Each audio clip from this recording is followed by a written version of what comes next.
Di awal film kita diperlihatkan mimpi dari seorang bapak-bapak bernama Brian tentang anak perempuannya yang kebetulan berulang tahun di esok harinya. Brian yang kemudian menemui Jarjit, si penjual mesin karaoke, di mana sesaat setelah dia membeli barang yang dia butuhkan, Brian pun OTW menuju pesta ulang tahun sang anak dengan membawa mesin karaoke sebagai hadiahnya. Brian yang bertemu dengan Lenny sang pepotongan alias mantan istrinya kemudian berkata kalau dia ingin memberikan hadiah yang dia beli langsung kepada anaknya. Sang anak yang kemudian datang dan membuka kado yang dibawakan oleh ayahnya terlihat senang dan tertawa bahagia, dan tak lama kemudian ayah Tere yang kaya raya itu pun terlihat membawa seekor kuda dari balik rumah agrengnya. Kim, si anak yang senang kacida dengan hadiah yang diberikan oleh bapak Terenya, terlihat meninggalkan sang ayah bersama kado mesin karaoke butut yang sang ayah belikan untuk hadiah ulang tahun dirinya. Oh my god.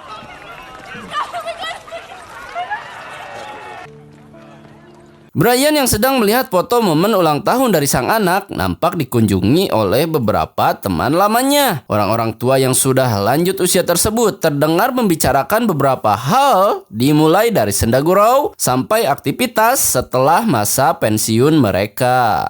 What a life, huh?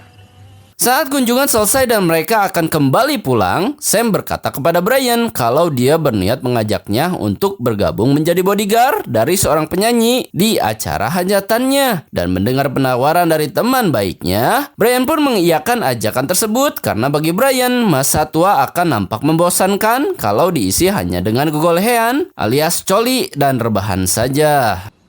Okay. Yeah. Like that's it? Yeah. Tomorrow. Good night, guys. Yeah. Saat hari hajatan tiba, Brian bersama dengan ketiga temannya terlihat gagah dengan mengenakan setelan debt collector mereka. Di sela waktu pemanasan vokal, Brian pun bertanya kepada si Beduan tentang minat anaknya yang ingin menjadi penyanyi seperti dirinya. Bukannya mendapat saran dan dukungan, si Beduan malah berkata kalau sebaiknya sang anak memilih untuk mencari karir yang lain saja. Yeah, I did.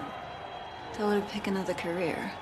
Saat para bodyguard tersebut menunggu konser berakhir, Brian pun terlihat mendapatkan telepon dari sang anak yang meminta kepada Brian untuk bertemu di jam makan siang esok paginya. Saat hajatan selesai dan biduan terlihat turun dari panggungnya, nampak seorang haters mencoba menusuk sang biduan saat situasi terlihat paciweh dan tidak kondusif.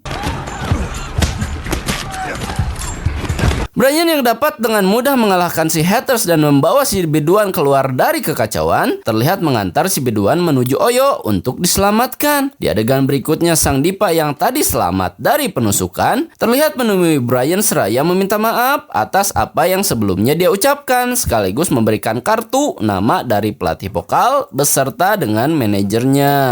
No, Mr. Mills. Thank you.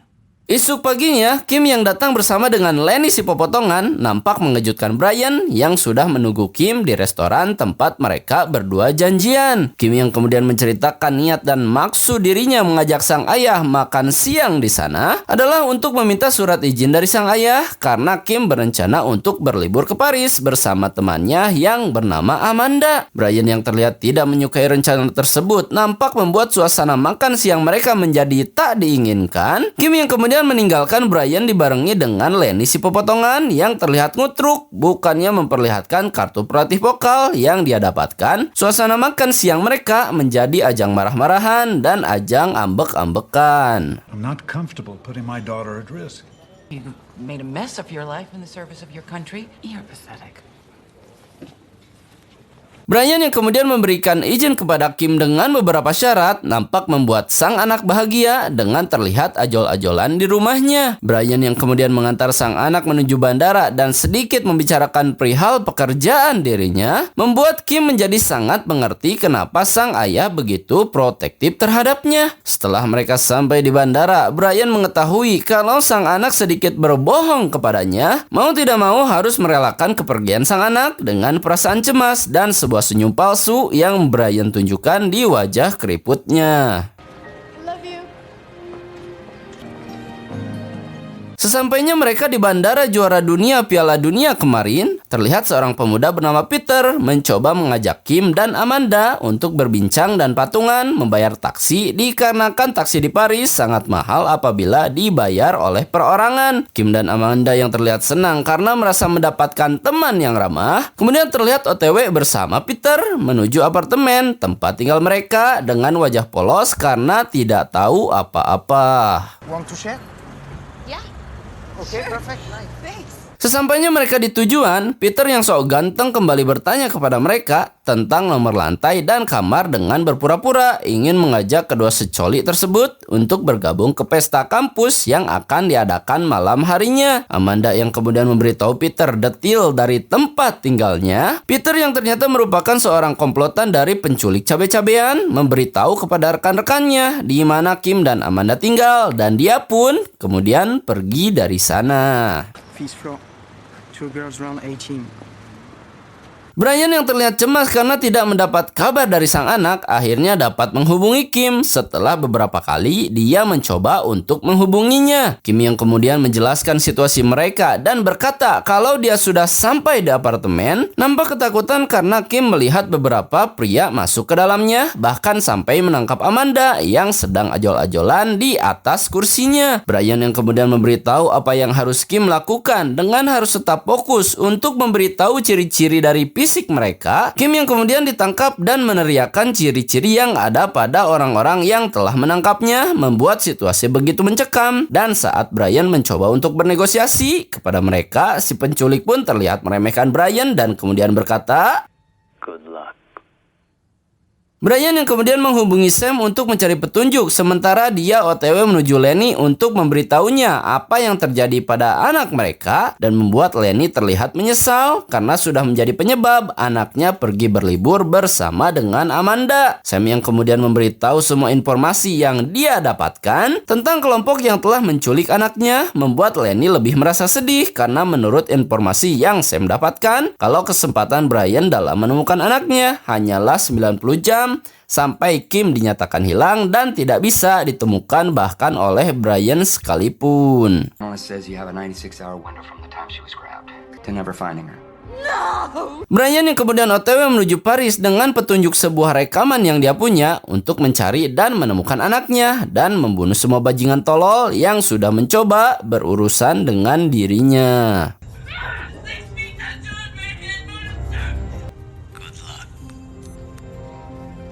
Brian yang sudah sampai di Paris kemudian mendatangi tempat Kim diculik untuk mencari petunjuk dengan mereka ulang kejadian berdasarkan suara rekaman yang dia bawa dalam misi penyelamatan putrinya. Brian yang kemudian menemukan ponsel yang Kim pakai saat menelepon dengan dirinya dan mendapat sedikit petunjuk saat Brian mengecek file memori di dalamnya yang kebetulan terdapat foto si Peter saat dia memoto Kim dan juga Amanda.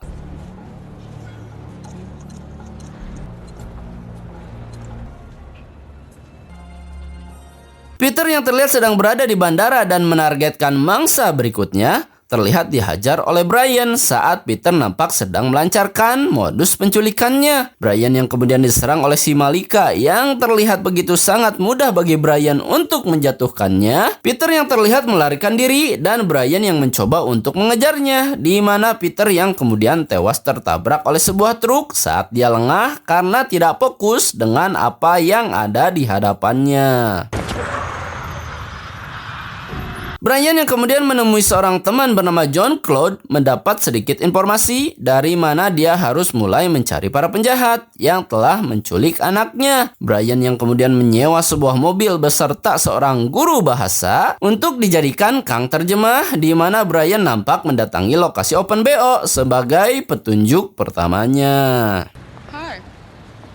For a date? Brian yang nampak menawar harga dengan mengatakan kalau kena gigi ingin uang kembali, terlihat membuat seseorang gigolo botak kemudian datang dan terdengar mengancamnya. Brian yang kemudian mendapatkan petunjuk kedua berkat kecerdikannya menempelkan mic di baju gigolo yang menghampirinya, segera OTW menuju lokasi konstruksi di mana dia akan berpura-pura menjadi salah satu dari pegawai di sana. Brian yang sudah mendapatkan tiket wahana Open BO kemudian terlihat mengecek semua tirai di sana dan nampak terkejut karena melihat baju yang sempat digunakan oleh Kim saat dia berada di bandara. Melihat seorang gadis yang sedang digerepe oleh amang-amang di biliknya, Brian pun lantas menghajar mamang-mamang tersebut dan terjadilah baku hantam di dalam bilik kemaksiatan tersebut.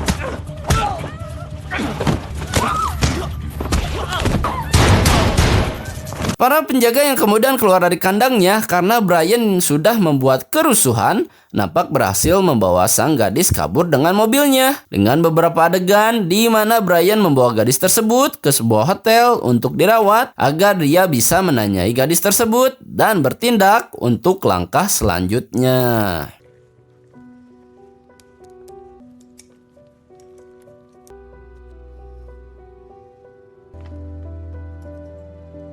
John Claude si teman yang kemudian menelepon untuk bernegosiasi atas kerusuhan yang sudah Brian lakukan, terlihat ditolak oleh Brian karena negosiasi tersebut terdengar tidak menguntungkan dalam misi menyelamatkan anaknya. Brian yang sudah mengetahui akan jebakan dari negosiasi yang sedang dibuat oleh temannya, kemudian terlihat membuat siasat dan berhasil mengelabui John Claude yang sudah bersiap-siap bersama dengan anak buahnya. It doesn't cut it anymore, Jean-Claude. It was a trailer, not a building. Si gadis yang sudah sadar dari pengaruh narkoba yang disuntikan kepadanya terdengar memberitahu Brian lokasi dari sebuah rumah di mana dia mendapat baju yang dia pakai yang ternyata diberi langsung oleh Kim saat mereka berdua berada di sana. Brian yang kemudian menyamar sebagai John Claude dan berhasil mengelabui mereka dengan berpura-pura sebagai rentenir yang bertugas menagih uang pajak pada mereka. Brian yang sudah selesai memperhatikan dan sudah yakin kalau mereka adalah penculiknya kemudian membuka penyamaran dan berhasil membekuk semua orang dengan baku tembak yang dengan mudah dimenangkan olehnya.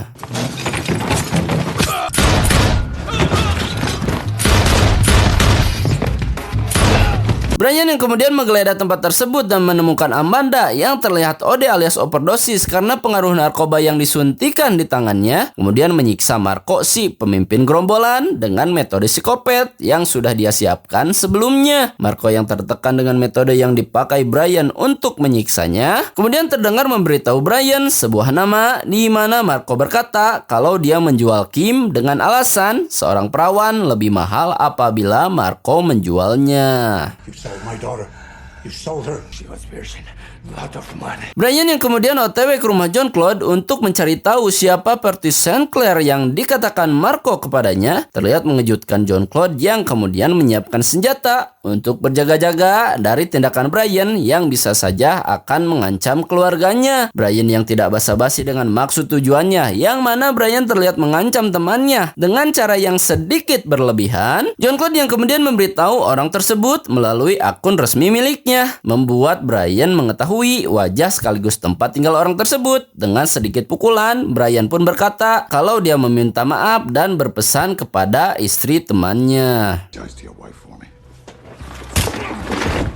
Brian yang kemudian OTW ke sebuah pesta di mana ada nama Pertis Sinclair di dalamnya, terlihat kembali menyamar sebagai petugas keamanan, yang mana Brian terlihat mengikuti Sinclair ke dalam sebuah ruangan di mana ada si Babah yang sedang menawar para perawan di sana. Brian yang terlihat terkejut saat Kim sang anak ternyata merupakan salah satu dari banyak wanita yang dijual di sana. Brian yang kemudian mengancam si Babah untuk membeli Kim agar bisa membawanya, dan tidak disangka-sangka Brian berhasil dibekukan saat dia merasa aman dan keluar dari ruangan tersebut.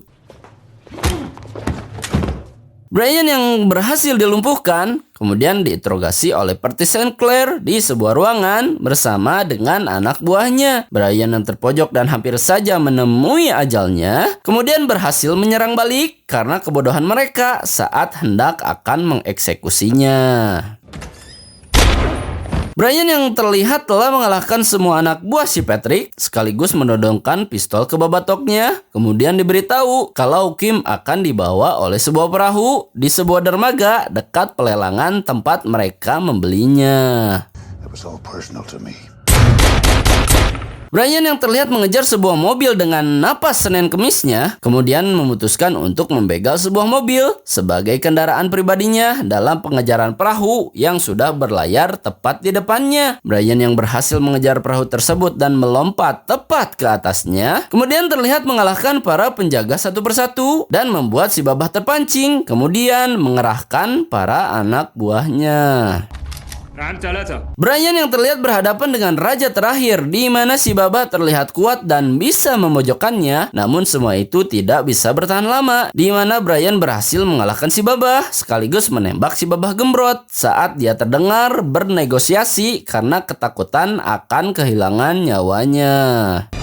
We can Di akhir cerita, Brian yang terlihat kembali bersama Kim di sebuah bandara nampak disambut oleh Stuart beserta dengan pepotongannya. Dan setelah beberapa hari semenjak kejadian tersebut, Brian bersama Kim akhirnya bertemu dengan si biduan, di mana sang biduan yang ada di sana berkata kalau dia ingin melihat kemampuan Kim untuk menilai apakah dia layak atau tidak. Tamat, ending yang sangat mengprofesionalkan.